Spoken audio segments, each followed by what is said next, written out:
লোভী মানুষ কখনো সুখী হতে পারে না।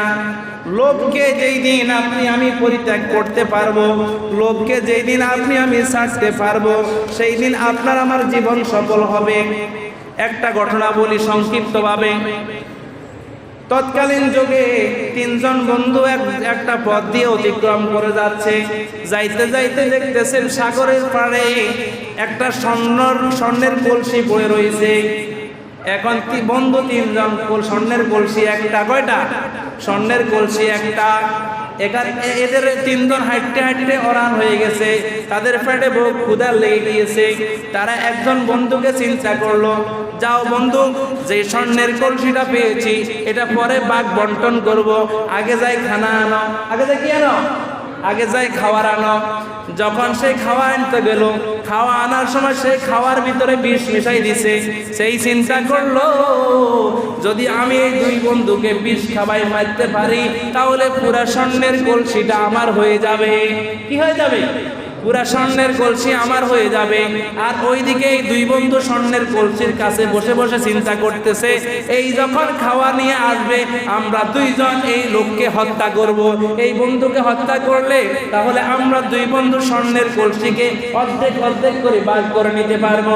ওইদিকে ওই বন্ধু সেই খানা নিয়ে আসলো, বনের ভিতরে যখন সেই বিষ ঢুকাই দিল, আর এই বন্ধুটি আসার পরে এই দুইটা বন্ধু এই বন্ধুকে হত্যা করলো। কি করলো? এই বন্ধুকে হত্যা করলো। হত্যা করার পরে এবার দুই বন্ধু খুশিতে আত্মহারা হয়ে গেল। সেই দুই বন্ধু চিন্তা করলো, এবার আর কোনো টেনশন নাই, এবার পুরা স্বর্ণের কলসিটা আমাদের দুই বন্ধুর, আমরা সমান সমান ভাগ করে নিব। আচ্ছা, স্বর্ণের কলসি পাশে থাক, আগে পেটও ভোক লাগছে, খাওয়া খেয়ে নি। কে খেয়ে নি? পেটও ভোক লাগছে, খাওয়া খেয়ে নি। খাওয়া খেলে তারপরে আর আমরা ঠেকায় কি? এবার হেতারা দুইজন এবার বন খেয়ে দুইজন শীত ওই মুখরি মরে গেছে, দুইজনে মারা গেছে। কারণ বনের ভিতরে কি আছে? বিষ আছে। কারণ তাদের লোভ ছিল ওই লোককে যদি মারতে পারি, আর ওই লোকের চিন্তা ছিল এদেরকে যদি মারতে পারি। এবার কিছুক্ষণ পরে ওই যে লোকের স্বর্ণের কলসিটা, সেই স্বর্ণের কলসি রেখে পুকুর নদীতে সে একটু সাঁতার কাটার জন্য নেমেছে। নেমে থাকার পরে এবার দেখতেছে, হায় হায় সর্বনাশ, তিনটা লোক এখানে মার্ডার, তিনটা লোক এখানে মার্ডার, তিনটা লোক শেষ। স্বর্ণের কলসি পরে এলো, ওই যে লোকের স্বর্ণের কলসি, সেই লোক স্বর্ণের কলসি নিয়ে গেল। আর দেখেন এই তিন বন্ধু লোভের কারণে তিন বন্ধুর মৃত্যু হয়েছে, কি হয় নাই?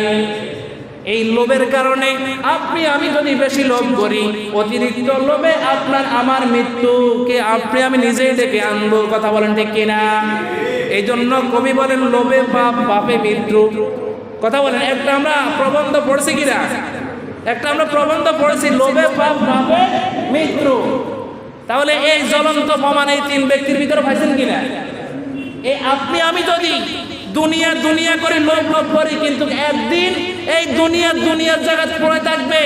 আপনার কানিয়ে কানিয়ে জমি দুনিয়ার পড়ে থাকবে, আপনি আমি অন্ধকার কবরে পড়ে থাকতে হবে, শাস্তি ভোগ করতে হবে। কথা বলেন ঠিক কিনা?